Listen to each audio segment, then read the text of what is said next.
The basic objective of reservation is to make sure that the historic wrong done to people in the name of religion and caste to the people of this country has to be made right. It is not out of mercy. It is their right that they deserve to be given their reservation. We have to understand, it is not economics.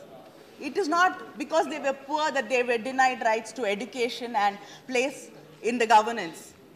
It is because they were born into particular castes. Hi, hello.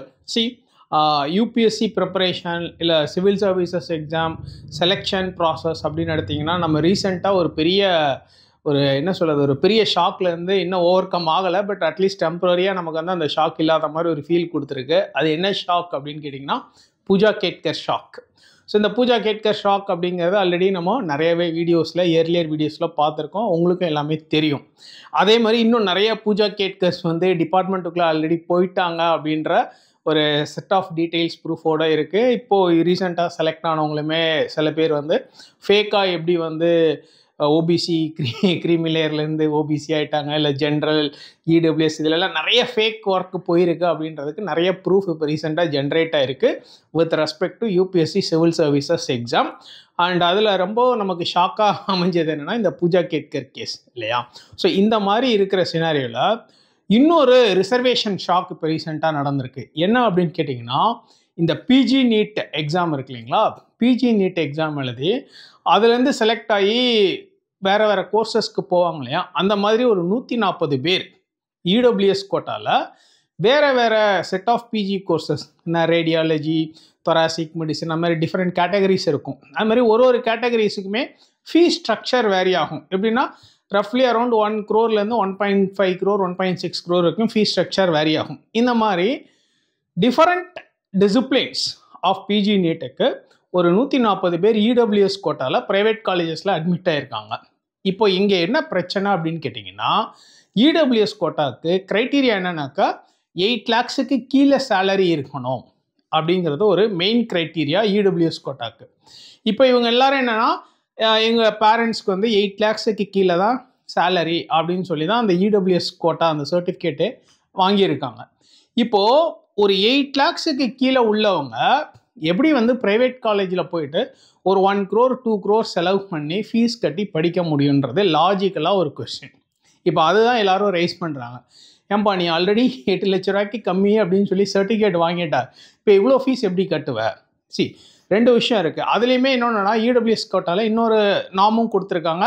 இந்த மாதிரி இவ்வளோ land right, இத்தனை square yards, நிறைய restrictions இருக்குது. நீங்கள் அந்த எல்லா கால்குலேஷனும் வச்சு பார்த்தீங்கன்னா அந்த 1 crore 2 crore something like that அந்த ஃபீஸை கட்டி படிக்கிறது அப்படிங்கிறது ஒரு இடபிள்யூஎஸ் கோட்டாவில் வர கேண்டிடேட்டுக்கு ரொம்ப கஷ்டமான ஒரு விஷயம். இது லாஜிக்கலான கொஸ்டின். சப்போஸ் நீங்கள் பேங்க்குக்கு லோனுக்கு போகிறீங்கன்னு வச்சுக்கோங்களேன், பேங்க்லேயுமே இவ்வளோ லோன் கொடுக்கணும், அதுக்கு சில க்ரைட்டீரியா வச்சுருப்போம் இல்லைங்களா. நீங்கள் பாரோ பண்ணுறது அவ்வளோ ஈஸி கிடையாது இல்லையா. 1 கோடி 2 கோடியெல்லாம் சும்மா ஈஸியாக பாரோ பண்ணியும் ஃபீஸும் கட்ட முடியாது. சும்மா ஏதோ 1,50,000 எங்கேயாவது ஃப்ரெண்ட்ஸு எங்கேயாவது டொனேஷனோ இல்லை பாரோ பண்ணி பண்ணலாம். நீங்கள் ஈவன் ட்ரஸ்ட்டு எங்கேயாவது போனால் கூட ஒரு ட்ரஸ்ட் வந்து ஒரு கேண்டிடேட்டுக்கு அப்படியே 1 crore 2 crore ஸ்பான்சர் கொடுக்க மாட்டாங்க. அவங்க வந்து ஒரு பார்ட்டு ஒரு ஃபியூ லேக்ஸ் தான் கொடுக்க முடியும். அப்படி இருக்கிற ஒரு சினாரியோவில் இடபிள்யூஎஸ் கோட்டா வாங்கி எனக்கு வருஷத்துக்கு 8 லட்ச ரூபாய்க்கு கீழே தான் வருமானம் இன்கம்னு சொல்லிட்டு இப்போ வந்து இந்த பிஜி நீட் அட்மிஷன் எடுத்துகிட்டு 1 crore 2 crore ஃபீஸ் எல்லாம் கட்டியிருக்காங்க. இது எப்படி அப்படிங்கிறது ஒரு லாஜிக்கலாக ஒரு கொஸ்டின் ரைஸாக இருக்குது. இப்போ அது பயங்கர ஹாட்டாக போயிட்டுருக்கு. அந்த பிஜி நீட்டை படிக்கிற பசங்க, இப்போ புதுசாக என்ட்ரியான பசங்க, அவங்களுக்குள்ள ஒரு பெரிய ஹாட் டிபேட்டபுளாக போயிட்டுருக்கு. அண்ட் இன்ஃபேக்ட் இது வந்து நிறைய மீடியா பீப்புளுமே இப்போ தான் பேச ஆரம்பிச்சிருக்காங்க. ஃபைன். இப்போ இந்த விஷயத்தை நம்ம எதுக்கு இங்கே பேசணும் அப்படிங்கிறதுக்கு நிறைய தியரிட்டிக்கல் இன்புட்ஸும் நான் பேச போகிறேன், ப்ராக்டிக்கலாகவும் நிறைய விஷயங்கள் பேச போகிறேன். ரைட், ஃபர்ஸ்ட் தியரிட்டிக்கலாக வந்து பார்த்தீங்கன்னா இந்த ரிசர்வேஷன் ஸ்கீமா அப்படிங்கிறதே ஒரு positive affirmative policy, positive affirmative action by the state அப்படின்னு நம்ம சொல்லுவோம். அது வந்து like founding fathers of our Indian constitution எப்படி டிவைஸ் பண்ணாங்க அப்படின்னு கேட்டிங்கன்னா, ஹிஸ்டாரிக்கல் இன்ஜஸ்டிஸ். ரொம்ப important, historical injustice.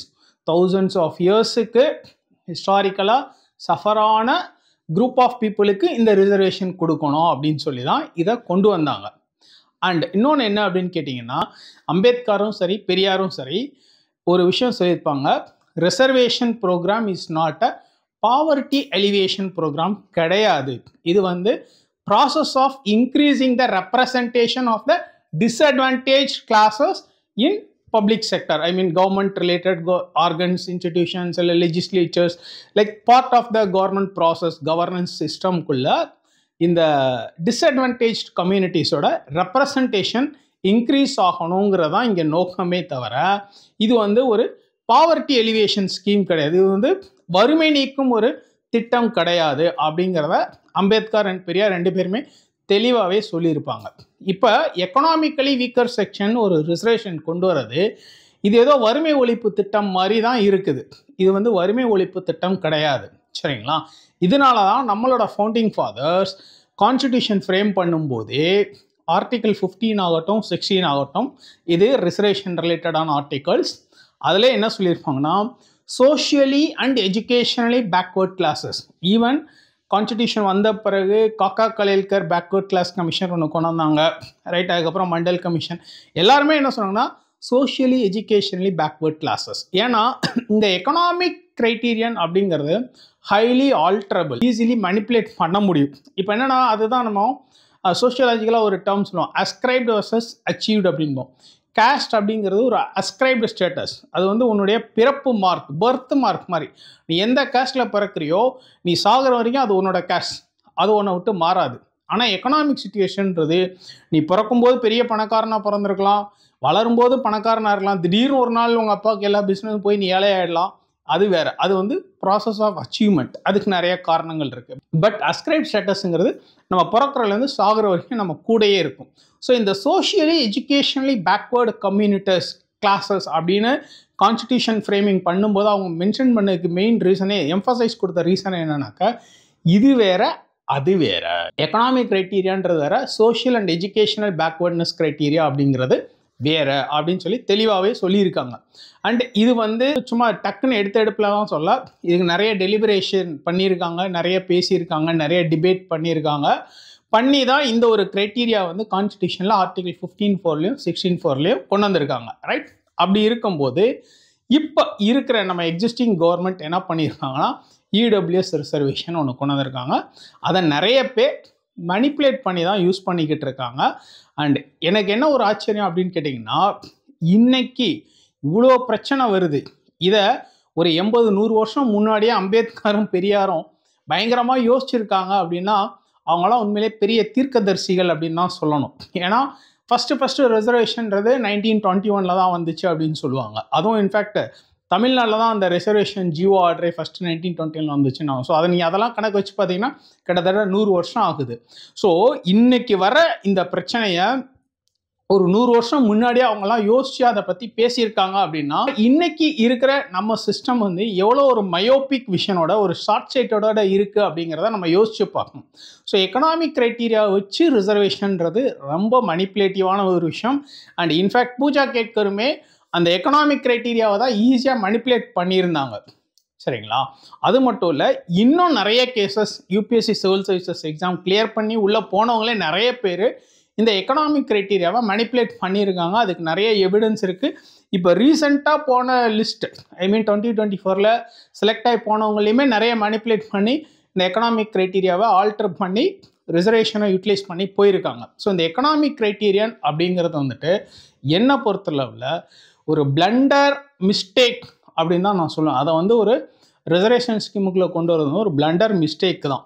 Social educational backward அப்படின்னு நம்ம அம்பேத்கரும் பெரியாரும் என்ன சொன்னாங்களோ அதுதான் இங்கே நின்று பேசும் அப்படிங்கிறதான் என்னோட ஒரு கன்க்ளூஷன். ஃபைன்.